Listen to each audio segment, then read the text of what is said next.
Chicken pieces కోసమే chicken pulao చేసుకునే వాళ్ళు కొందరు అయితే టేస్ట్ కోసం మాత్రమే చికెన్ పులావ్లో యాడ్ చేసేవారు మరి కొందరు. అందులో మీరే రకమో చెప్పడం మర్చిపోకండి. నేనైతే రెండో రకమే.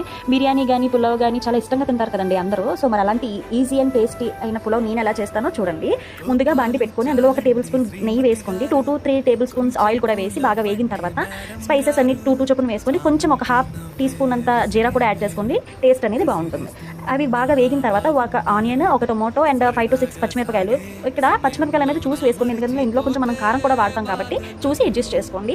అవన్నీ కూడా బాగా వేగిన తర్వాత ముందుగా కడిగి పెట్టుకొని ఉప్పు కారం రాసి పెట్టుకున్న చికెన్ కూడా అందులో వేసేసుకొని కొంచెం వాటర్ రిలీజ్ అయ్యి వేగేంత వరకు వేయించుకోండి. అందులోనే మనం కొంచెం పుదీనా, కొత్తిమీర కూడా వేసుకొని అవి కూడా ఫ్లేవర్ రిలీజ్ అయ్యేంత వరకు కూడా వేయించిన తర్వాత అందులోనే 1 టీ స్పూన్ అంత గరం మసాలా, 1.5 టేబుల్ స్పూన్ వచ్చేసి అల్లం వెల్లుల్లి పేస్ట్ కూడా వేసుకొని బాగా పచ్చివాసన పోయేంత వరకు వేయించుకోండి.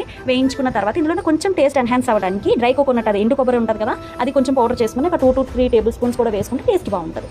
అది కూడా కొంచెం ఫ్రై అయిన తర్వాత నేను ఇక్కడైతే రైస్ అనేది బాస్మతి రైస్ యూస్ చేయలేదు. పులావ్లోకి ఇప్పుడు బాస్మతి రైస్ కంటే నార్మల్ మనం ఇంట్లో వండుకుంటాం కదా, ఆ రైస్ అనేది సూపర్ పర్ఫెక్ట్గా సెట్ అవుతుంది అనమాట. సో చూడండి, నేను ఒక గ్లాస్కి ముందుగా కడిగి నానబెట్టాను కాబట్టి ఒక గ్లాస్ రైస్కి 1.5 గ్లాస్ వాటర్ వేసాను.